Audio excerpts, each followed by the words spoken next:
So the next topic we're going to cover is how to set up your GitLab account and how to use your GitLab account in order to connect and join with my GitHub account.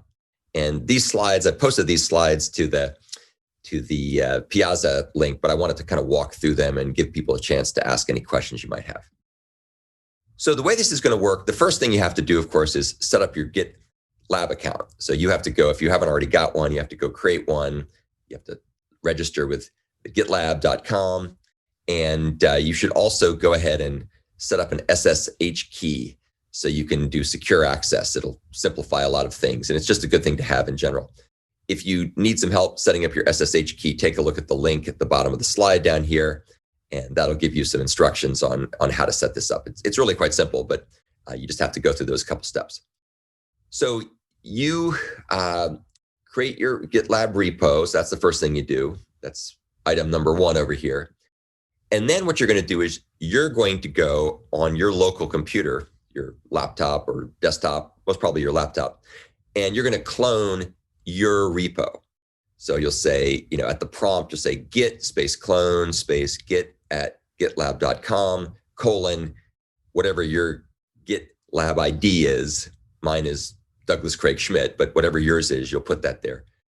/ and then what you called your GitLab repo. And please try to call it CS-254-spring-2021. That makes life a lot easier for a lot of things.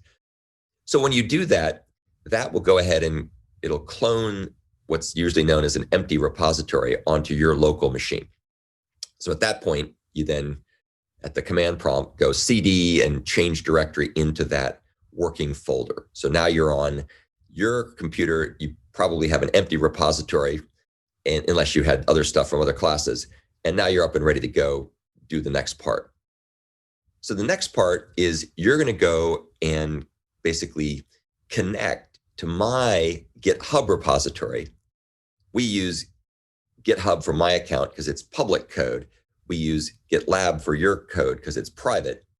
And then you go ahead and say git remote add, and you can call this next thing whatever you want. I just called it skeletons, but you could call it something else if you wanted to. Git remote add skeletons, and then you give the link to the GitHub or SSH URI for my repository. So as you can see, that's this. And what that does is that will then go ahead and it'll connect your repository with my repository, which has all the assignments in it, ultimately. And then you say, again, in your window, your terminal window, git pull skeletons master. The key thing is here, skeletons needs to match whatever you call this thing up here.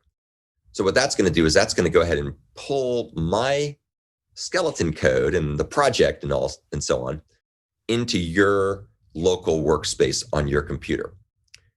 At that point, you should have assignment 1A and assignment 1B and so on. And then you can go ahead and do work. So you'll go in and add the implementations for the to-do, you fill in here parts that were in the skeletons. And when you're done, and I recommend doing this pretty frequently, just because that way if your computer were to somehow crash or you accidentally delete your files on your computer, you've got a backup. You do a Git Commit, and Git Commit pushes it to your local repository on your computer, but it doesn't actually store it in your GitHub repository that's remote in the cloud. And whenever you want to push it to the GitHub repository the GitLab repository that's your repository, you say git push origin master.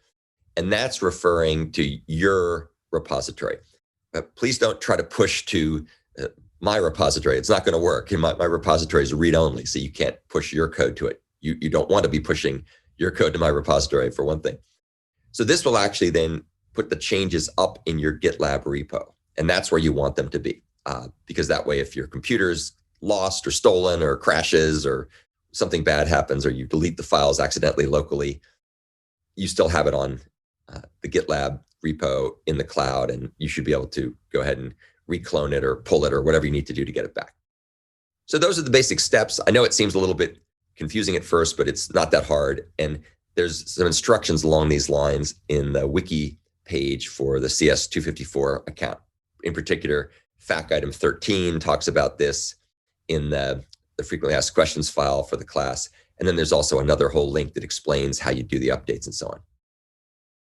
I suspect most of you already have figured out how to create a GitLab account, but real quickly, in case you haven't done that before, you go to GitLab and you basically log yourself in, then you do create project, and then you create your project, which should say something like CS254 Spring 2021. And then once you create that, then it'll kind of say, hey, your project is here. Here's how you can use the SSH key, for example, to clone it and so on. And so it just kind of gives you some tips on what to do.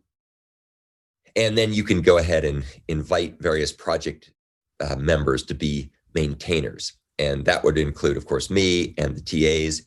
All that information was in the email I sent to you on Saturday.